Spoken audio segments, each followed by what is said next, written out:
আর কত পুরাতন স্টাইলে হোয়াটসঅ্যাপে চ্যাটিং করবেন। আজকের ভিডিওতে আমি হোয়াটসঅ্যাপ চ্যাটিং করার 7টি দারুণ টিপস অ্যান্ড ট্রিক্স দেখাবো, যা দেখে আপনি একদম চমকে যাবেন। নাম্বার 1, আপনি যদি কোনো লেখাকে সিলেকশন করে পাঠাতে চান তাহলে লেখার প্রথমে আপনারা এই চিহ্নটি ইউজ করবেন। কিবোর্ড থেকে এই চিহ্নটি ইউজ করবেন লেখার প্রথমে এবং লেখার শেষে গিয়ে এই চিহ্নটি ইউজ করবেন। তাহলে দেখেন আমাদের লেখাটা কিন্তু সিলেকশন আকারে চলে গেছে। আপনি চাইলে এই লেখাটার মাঝেও কিন্তু এই সিলেকশন অপশনটা দিতে পারবেন। প্রথমে আপনার লেখার প্রথমে আপনারা এই চিহ্নটি দিবেন এবং শেষে গিয়ে এই চিহ্নটি দিবেন, তাহলে কিন্তু লেখাটা সিলেকশনে চলে যাবে।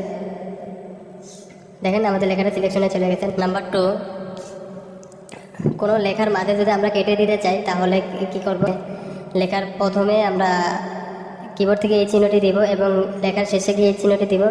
দেখেন আমাদের লেখাটা কিন্তু মাঝখান দিয়ে কেটে গেছে, একটা লাইন কেটে গেছে।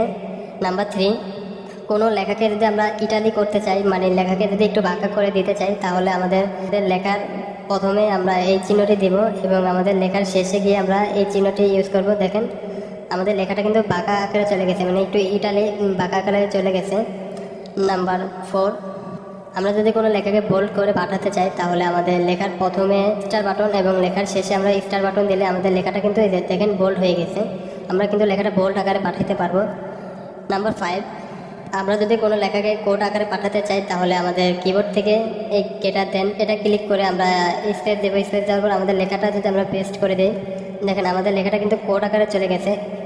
নাম্বার 6, আমরা যদি কোনো লেখার সাথে বুলেট পয়েন্ট অ্যাড করতে চাই তাহলে কিবোর্ড থেকে মাইনাস স্পেস, দেখেন আমাদের লেখার সাথে কিন্তু বুলেট পয়েন্ট অ্যাড হয়ে গেছে। আমরা যদি এখন এন্টার দিই, দেখেন আমাদের নিচেও কিন্তু বুলেট পয়েন্ট অ্যাড হয়ে গেছে। আবার যদি আমরা টাইপ করি, টাইপ করার পর এন্টার দিলে দেখেন আমাদের কিন্তু একটা একটা করে বুলেট পয়েন্ট অ্যাড হচ্ছে। নাম্বার 7, আমরা যদি কোনো লেখার সাথে নাম্বারিং অ্যাড করতে চাই তাহলে কিবোর্ড থেকে 1 ডট স্পেস, এখন যদি আমরা কোনো কিছু টাইপ করি, দেখেন এখন আবার যদি এন্টার দেই আমাদের নাম্বার 2, ইন্টার নাম্বার 3, নাম্বার 4, এইভাবে কিন্তু আমাদের নাম্বারিংটা চলে আসছে। আজকের ভিডিও এখানেই শেষ।